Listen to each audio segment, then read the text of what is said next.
2013. The Superman film titled Man of Steel is released to theaters. The film is met with mixed reception by fans and audiences alike, with online folks specifically spending the next 12 years criticizing it for its usage of the titular hero, describing the third act as featuring scenes such as, quote, Superman killing millions of people, quote, Superman committing genocide, and Superman kissing Lois atop a mountain of corpses surrounded by hundreds of people desperately begging for help whilst being ignored. No such scenes are present in the film.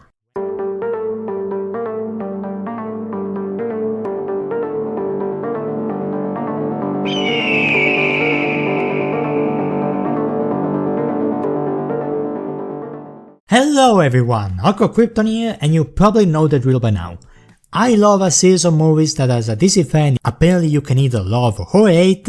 The other half made a lot of shit up about them, with Man of Steel in particular essentially turning into a whole other film entirely thanks to online perception, and if I timed it right, I should have released this video in a period where the words Superman movie are currently quite popular in the algorithm. Exploitable trend. I am Aqua Krypton, like and subscribe for more, and it's now time to fight for truth, just facts, and a better way of viewing movies you don't like. If you've heard of Man of Steel, chances are you know it online as the movie where, quote, Superman destroys half a city, Superman destroys most of the city, Superman destroys the entire city, and of course, Superman kills hundreds, thousands, billions, except those numbers to change from day to day. Now, as we went over in previous videos, many complaints surrounding Snyder's approach are often the result of willfully negative exaggerations and surface level interpretations, usually in a climate that enforces them as a status quo. And for a good chunk of the last decade, unfortunately the idea of this movie ending with a Superman randomly throwing a titanic tantrum all over the city seems to be the accepted status quo. So what in the world actually happens in this movie?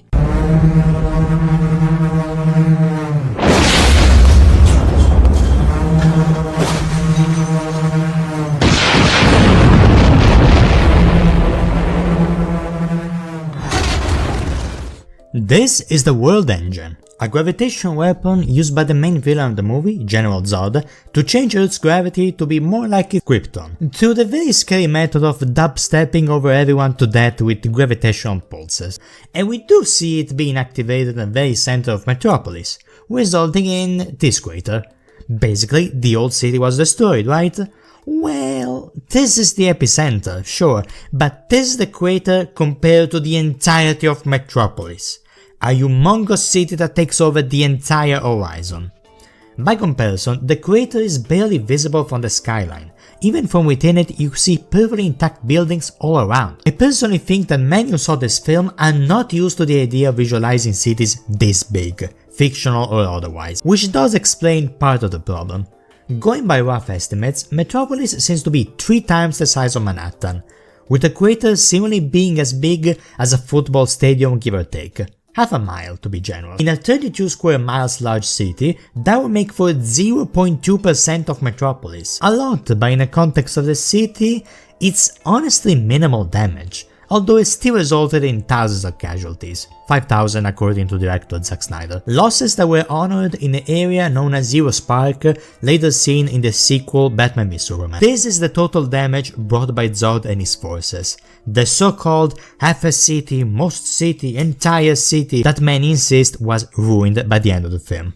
But why this insistence? Well, it should be noted that Man of Steel is a film that doesn't really shy away from showing the ugly side of things. A very controversial choice for folks who want Superman to be nothing but happy, happy, happy. And that applies to how Clark himself will navigate as an alien on Earth, how his powers will realistically affect his surroundings, and how in general unprepared our world truly would be in case hostile Kryptonians really did arrive on Earth. The zoomed in lenses probably didn't help with the vibe people got, creating the illusion that there was much more destruction happening than it actually was. But despite accusations of the film being dark and edgy, it ultimately shows that even in darkest moments, people will be there for one another. It's unfortunately another case of folks seeing only the bad things happen part of Zack Snyder's trademark bad things happen, that doesn't mean everything sucks. But all of this precedes the main event of the third act,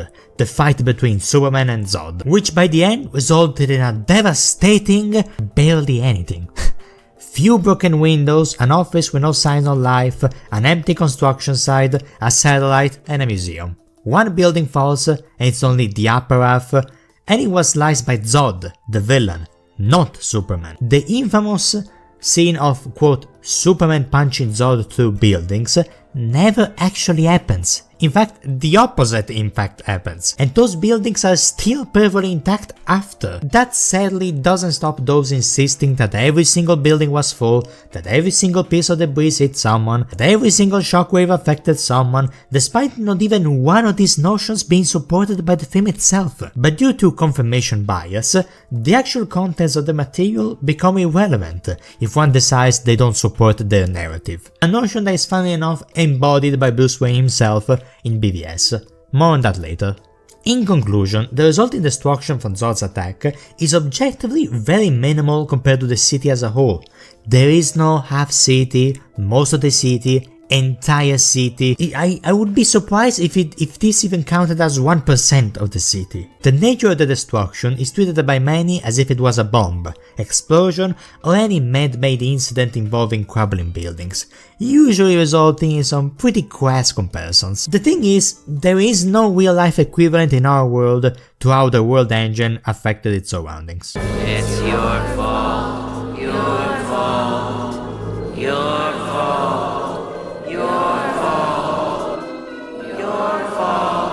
Now that we established the what, let's go over the who. Clark Joseph Kent.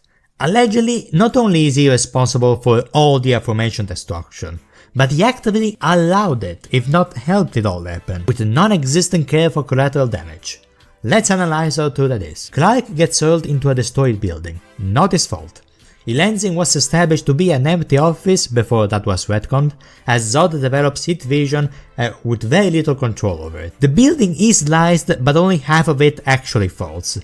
Clark barely makes it out after scouting the area for casualties. Clark stops himself from hitting civilians, but gets uppercut in the air. Zod, the one with actual military experience, presents the only two options this struggle will end in. After not seeming exactly ecstatic at the idea, Clark power flies towards a gorilla climbing Zod, stopping him from damaging the building any further. The building in question stays intact, while all civilians are shown running away from the debris. We still have yet to see the thousands of people, buildings that suffered in this fight, by the way. The two then land in a, once again, empty construction site.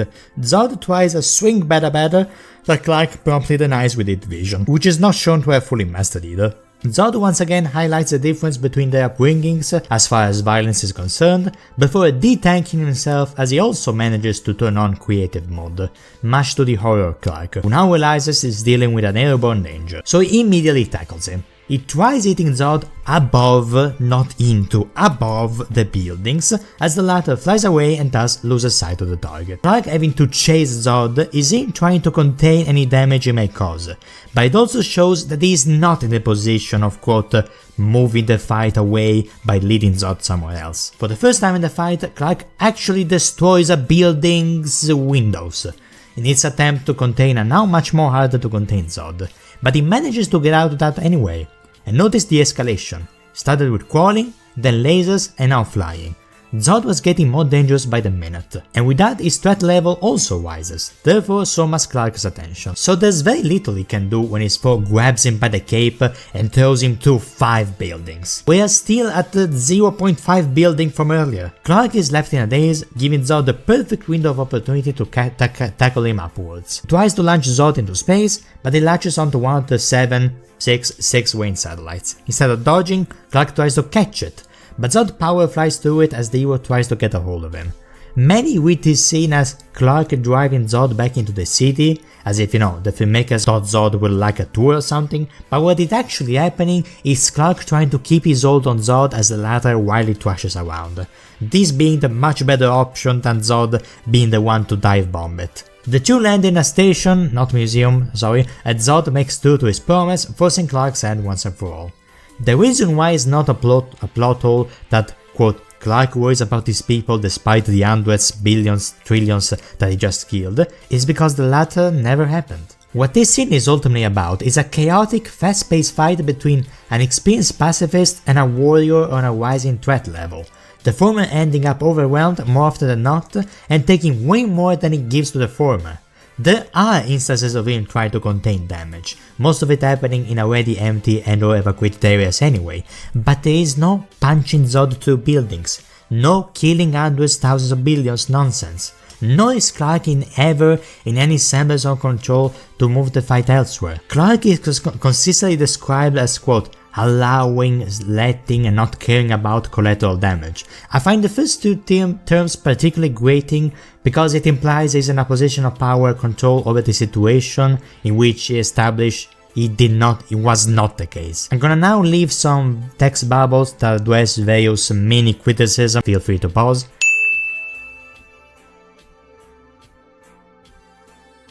People can't seem to fathom that any act that doesn't involve physically being present and saving individual lives can still be about saving lives. Not too dissimilar from how many Spider-Man fans think Peter is only happy and go lucky and gets mad only when the symbiote is involved. And it's not too surprising when you have takes like these.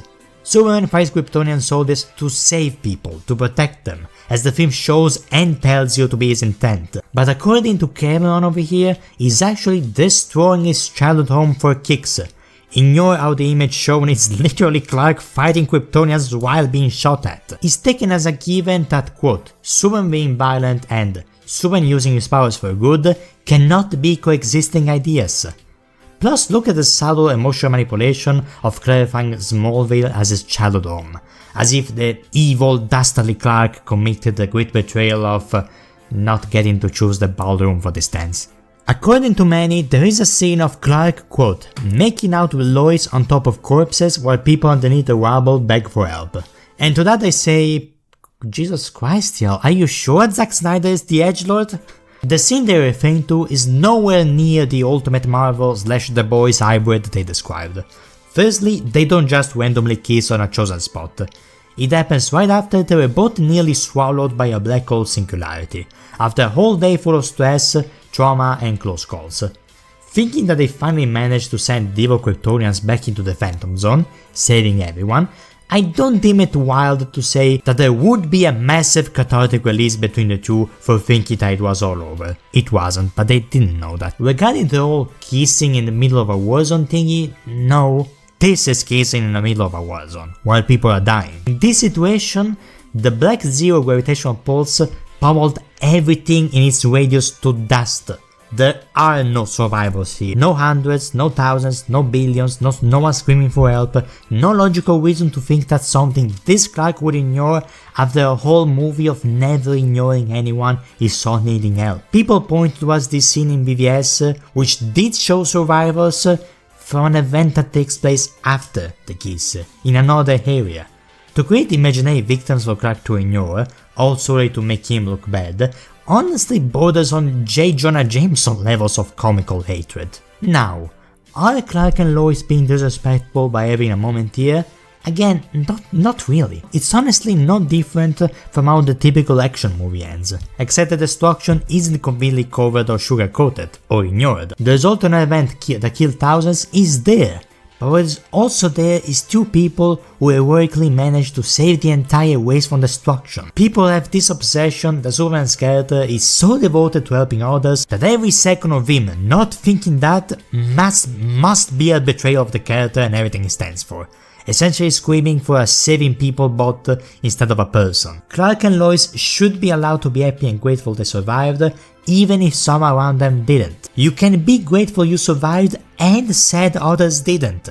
Also, like, to be honest, I hate to be grim, but it's statistically impossible for you to not have been happy at one point in a place where someone died either last year, century or a decade. You living your life doesn't mean you're being disrespectful to those who lost the chance to. Call it blunt optimism. Also, God help me, when this James Gunn Superman screenshot first dropped, and I saw people now being openly welcoming to the idea of Superman ignoring an active threat because he's too in love with Lois to care, just Maybe by the time you're watching this video it turns out that this was Ultraman all along or something, but fact remains, people were okay with Superman actually ignoring a problem to be with Lois while pushing the idea that the Superman who wasn't ignoring anything is actually responsible for that. Like, am I that crazy for saying that shit gets a bit annoying? You've been hit by, you've been struck by. Quite easily, the poster scene for the criticism this movie got regarding how allegedly little Superman cares for collateral damage is this scene right here. You've probably seen it, usually with some variations of Superman is a cowardly, uncaring sociopath who allows buildings to be destroyed and people to die, blah. Usually cut at this moment right here. Why is that? Well, because what happens seconds after is Clark showing concern for the sheer size of such explosion, giving Zod enough time to sucker punch him from behind, which drastically goes against the whole Superman had all the control and simply didn't care for the collateral narrative. So of course it's ignored. Another detail that gets omitted is how the situation Superman reacts to petroleum-based explosion in this very film, leaving him disoriented and weakened for a few seconds. Seconds that, as you may be able to guess, Clark doesn't want to give to the superpowered Hitler currently roaming free. He wanted to keep all tabs on Zod so that he won't harm anyone, and his tunnel vision resulted in Clark briefly ignoring what's around him. But this idea of Superman being invincible no matter what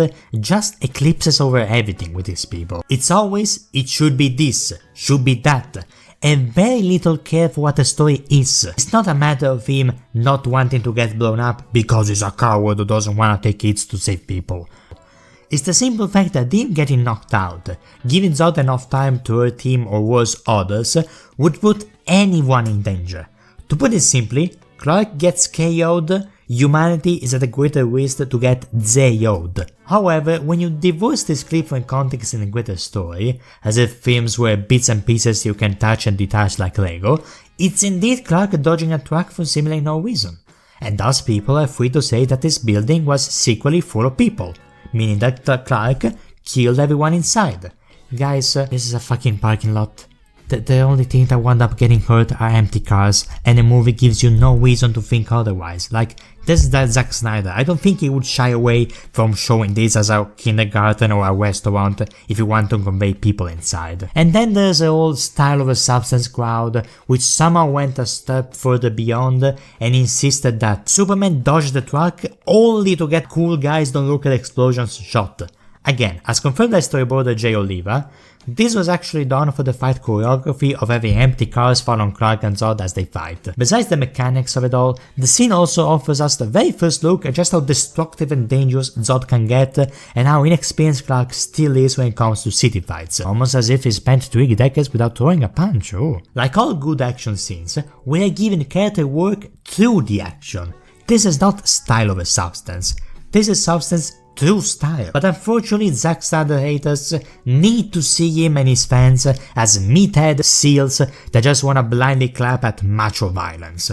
Because the alternative would be to look down within themselves and realize that, quote, I dislike this, therefore it needs to be bad and purged, is an abhorrent outlook on art, or life in general. I'm not even one of those Zack Snyder is actually a complex genius ahead of his time type of Snyder cultist.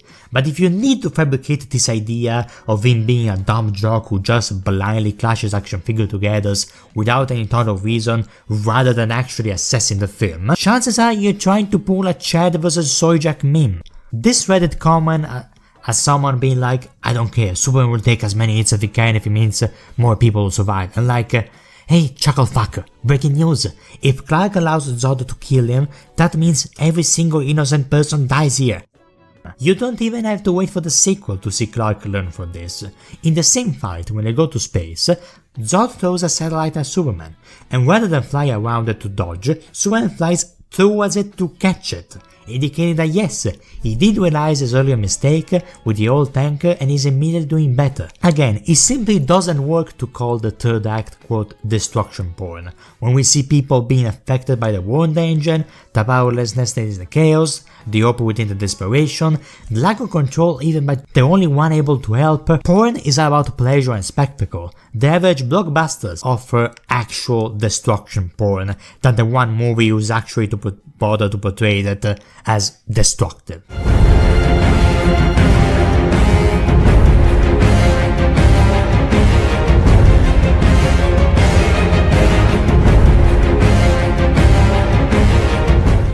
According to many, Man of Steel 2016 sequel Batman v Superman completely supports this idea of an extremely destructive and uncaring Superman. Or doesn't at all, it's complicated. Shockingly enough, yes, reality will have something to say when you make shit up, but let's take a closer look. A certain element in BVS said to not make sense with its predecessor is the Superman monument in Heroes Park, the area built on top of a crater. After all, if the last movie ended with quote, Superman destroying the city and killing thousands, then such statue would seem rather unheard, no? Except, as we just went over, neither of those things happen, and thus most people in universe took the logical option of pinning the blame on the attackers, not the dude who saved mankind from them. There wouldn't be a memorial with the names of the fallen if it wasn't for him, because everyone would be dead. Speaking of, no people on the internet, Bruce Wayne was not justified in planning to murder a good man just because the Black Zero event made him feel as powerless as when he saw his parents getting shot. Almost as if these things are juxtaposed by a reason. The whole point of Batman Crusade in this film is that he is wrong and you should be against his actions, as both Alfred and Clark lampshade. Bruce says he's doing this for the traditional Superman may be dangerous, Clark of Alfred, trust me bro, I swear, source, trust me bro, contingency shtick associated with the character, but it becomes clear that this is just what the Dark Knight is telling himself to rationalize his actions, because every time the two confront each other, Bruce doesn't bring up Metropolis once, and only talks about, quote, what it means to be a man, what makes sense in this world. Basically trying to regain the sense of power and masculinity, he mistakenly blames Superman for losing, when he's just a caped crusader poorly channeling his trauma via violence. And not even the good kind. I don't think there are many things as obnoxiously irritating as people insisting that Bruce wanting to kill Clark for Metropolis is meant to support their narrative of the City Destroyer cut of the Man of Steel, the imaginary version where Superman destroys everything. Or the idea that us Snyder fans are the ones too stupid to watch our own movies, like, give me a one-way ticket to Arkham Asylum, please. Another point of debate is the fact that the Destroyer area was rebuilt in the first place over a span of 18 months. After all, if the entire city was destroyed, then this doesn't make sense. Except, well, we went over it, it's a stadium size, they didn't rebuild every building, they built a park on top of it, you have eyes, don't you? The backlash over Man of Steel final act got so toxic that the final battle in the next movie takes place in what they felt they need to clarify as an abandoned dock 3 times. It does make sense, as Doomsday is a far more animalistic foe that the heroes can actually play. Here Kitty chased this laser, Kitty with Batman being the laser, but it ultimately stripped away how important it is for audiences to see Superman fall at the spiky hands of the Ultimate Beast, like in most versions of the Death of Superman story. Thank you guys, maybe shut the fuck up next time. A story that, funny enough, also depicted a younger Superman who went up against Doomsday and had trouble choosing between fighting him or rescuing people. Hey, wait a minute, I honestly don't even know how James Gunn Superman handles city destruction, but I wouldn't be surprised if it all feels empty and hollow and inadequate, because Warner Brothers has been pandering to the anti-Snyder crowd for years. So hey, this video is gonna be very funny to look at after the movie drops one way or the other.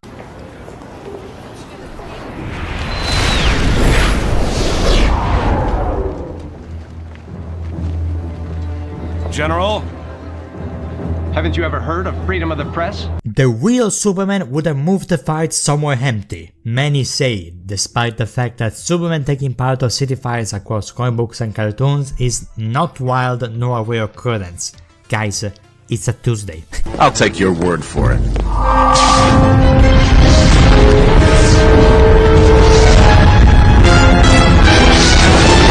It's literally an average Tuesday for Superman. DCEU Clark literally commits all of the things Man of Steel Clark is accused of, from hitting villains through buildings to causing debris to fall on civilians. Obviously the sheer ugliness of it all is sugar-coated because come on, this aired on Cartoon Network. But he still commits destruction. That's not gonna change just because one movie in 2013 didn't portray it as a joke. And don't even get me started on comic book Clark, let's just roll the clip.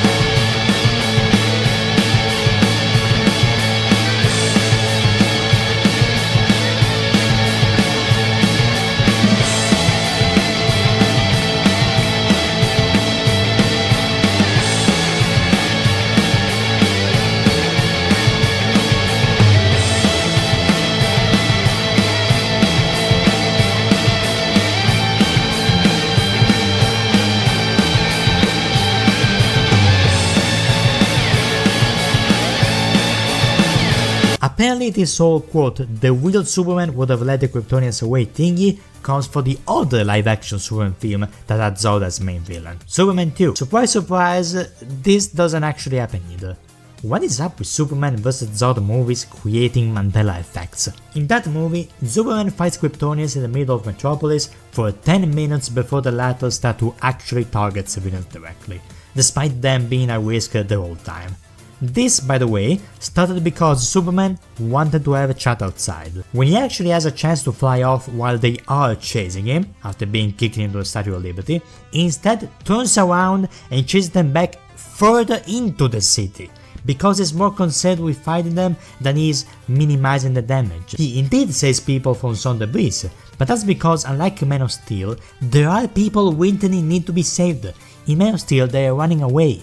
This is not Superman 2 Clark caring more. This is Superman 2 Clark being given more to do. He starts fleeing only when he realizes he can't win. There is no leading Zod away, they just go back to the Daily Planet building, saying "next time, Perry the Platypus." They don't go after Supes until Lex tells them to. And even then he can do that only because he knows where the fortress is. Superman 2 General Zod is safer to be let around people because he just wants to be worshipped. Man of Steel Zod wants genocide in the name of superior bloodlines. Man of Steel Clark is the one who risks his life fighting Zod, dude. Also, look at that, Superman actually throwing people to buildings. Oh, fun. So in conclusion, the Superman 2 fight happens because Superman allowed it to. Kept happening because he kept participating despite having chances not to, and it did not end with Superman leading them away to fight somewhere else. So, Superman media either always said the levels of destruction Man of Steel is accused of exaggerating, or the neglect Man of Steel Clark is accused of showcasing. I'm bringing the party to you.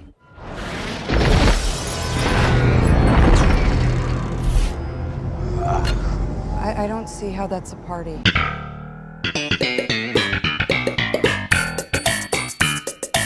As far as superheroes vs big city fights go, characters placed in similar situations to Man of Steel Clark were given leeway that the former simply wasn't. It's taken for granted that Superman simply didn't want to save the city enough, as if he had all the power and control to do so otherwise, which for the third time, not the case. They will say the Avengers fought the god of mischief and his entire army, oh they were so outmatched, try to make them sound impressive and undermine the threat Zod posed. This of course ignores such army being composed of goons so weak that human level heroes with minimal armor can handle them with ease, such army being taken down by a convenient mothership connected to them all, such army just randomly shooting at things like cars or the ground with no rhyme or reason, the Avengers being 7 people, the entire fight being just a compilation of bits to give characters stuff to do, is not the Avengers being more competent or caring more. Is them playing the game in the easiest difficulty possible. And please don't get me started about the whole "oh but Civil War showed that there were casualties" thingy. No. They all happened off screen, and every time we see civilians on screen, they either saved or miraculously survived. That's just Civil War wanting to have their cake and eat it too. The canonical death toll in New York being 74 is ridiculous given the situation. And don't get me started on half a city being meteor dropped resulting in less than 200 deaths. I don't really think Tony Stark deserves to be anywhere near a conversation of who handled the destruction better compared to Superman when his ass happily led a giant leviathan around the city for a party joke. Had an Hulkbuster fight in the middle of another, created an AI that dropped another city again, and let the entire planet rot after universal genocide, refusing to do shit until it was guilt-tripped into it. But why didn't Superman tell the authorities how to fight Kryptonians like Steve Rogers did? For the same reason why you don't send your 10 months puppy to get rid of a Sabretooth, you moron. These are not Power Rangers level villains. Shen over here was deadass suggesting humans to get hold of Kryptonite, which didn't even exist in this universe. The closest thing to the Man of Steel situation is Mark fighting his father at the end of season 1. Many pointed out that blaming Clark for this is like blaming Mark for this, but all the reason falls on deaf ears as they resort to the truck scene, the kiss scene, like robots falling back into factory settings. They keep insisting Clark had all the power to simply move Zod around like furniture despite not matching the film at all, They will acknowledge Mark wasn't strong or skilled enough, had a lot going on mentally, and was struggling. But Clark apparently was just having a great time in his first ever instance of ever fighting someone one-on-one, as if it wasn't the one kept always on the back foot and being thrown. That is his fault apparently. No, you see, he was the only man in this situation, because he's been, quote, training for years to use his powers, despite such training not existing in the film itself. What are you talking about? Like, just grab Zod, dude, radical. This comparison also ignores how indifferent Nolan and Zod are in their motivations. Nolan is trying to attack Mark emotionally by putting him in positions where people are dying and there is nothing he can do but watch. That isn't what's happening in Man of Steel, not until the very end, so Clark isn't going to react with the same emotional outpour when there is no reason to do so. And every single one of these people keeps pushing their Superman punches out to buildings, Superman punches out to buildings, Superman punches out to buildings, despite that never happening. If you wanna pin the 5,000 that died on Superman, then I am sorry. Batman is responsible for the city being flooded, the Avengers are responsible for the city being invaded and ruined and yeeted, not far off from the truth by the way, and Mark Grayson is responsible for Omni-Man destroying this area. Yeah, that's right, I am Powerplex now. You are not listening!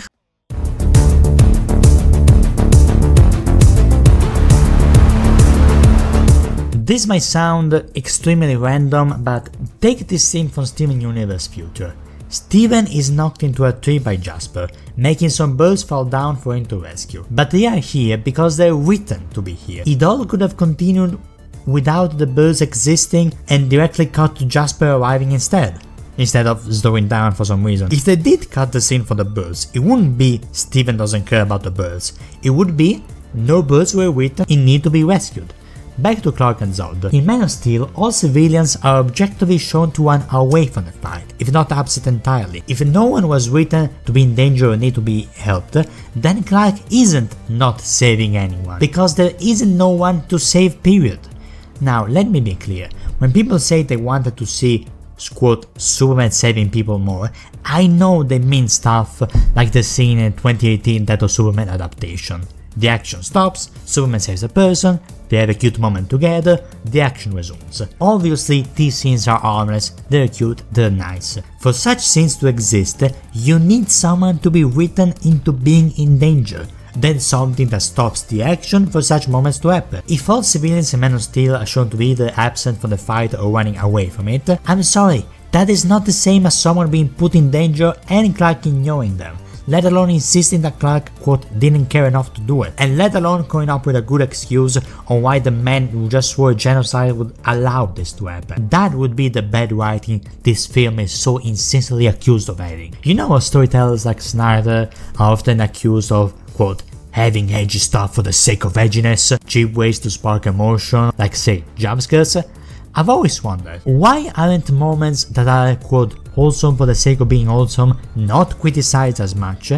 If this family being placed here is a quote-unquote contrived way to have Superman kill, why isn't this kid existing for the sake of a cute moment, as Doomsday stays politely still, not the exact level of contrived? Like, these are what we call save the cat moments. They exist so that we know we're following the actions of a good person. But I never understood why Superman of all people should be the one the most in need of save the cat moments. Like, I know who this guy is, I know what he is about, I don't have Alzheimer's, I don't need to be reminded. Like, what do they say about this character we don't already know? Especially the Man of Steel iteration, who's literally been saving people since he was a child, who started this fight because Zod threatened to kill everyone and has potentially the highest count of individual savings across all cinematic Superman. Like, I keep seeing people being like, oh, it's to show that he cares, but he wouldn't be doing any of this if he didn't care. There isn't a single instance in this film of anyone calling for help being ignored by Superman. What we do see is him rescuing people since he was a child, telling others to hide, asking if they're okay, standing up to oppressors of any kind. There is no reason to believe this Clark doesn't value life. It's not ambiguous at all that what Clark's priorities are. At no point does he act outside his principles. Zod had Clark's full attention not because Clark felt like fighting on some Goku type of timing, or because the filmmakers forgot about their own protagonist, but because any person written into needing help that Clark would try to help would never be fully safe as long as Zod was around. It's not too different from the decision comic book Superman had to make when he first confronted Doomsday. Just please, don't do something as fucking stupid as suggest that Clark's priorities are ambiguous just because you did not get a save the cat moment. This is the nexus on why I hate this "the destruction happened because Superman didn't care" notion so much. The idea that destruction can only happen because Clark either caused it or let it happen, implying that nothing should be bad enough to be outside of Superman's control, which, hilarious enough, is often parroted by the same crowd hell-bent on insisting that Clark is just a boy from Kansas. Apparently he's a boy immune from the concepts of cause and effect. And the sheer spite and pettiness with how they say things like, "I don't care, it's his first day on the job. If he really cared, then he would have unlocked omnipotence on the spot." It's just the pinnacle of being disingenuous. If you genuinely think Superman is always so powerful, he can just choose to always do the right thing and the best thing with no limits or obstacles, then you have zero, and I do fucking mean zero, reasons to whine about general audiences thinking Superman is too perfect. James Gunn is apparently trying to fix that problem by making Superman extremely beatable, but I just don't know how successful of a premise I can't wait to pay the ticket to see Superman getting beat up is gonna be. Maybe by the time you're watching this video the film already crossed, I don't know, $2 billion or something, and I was completely off the mark. I don't know. I've already seen people ignore the collateral damage caused in that film, because now all of a sudden everyone is like, "Lol, you don't know Superman fights always cause damage?"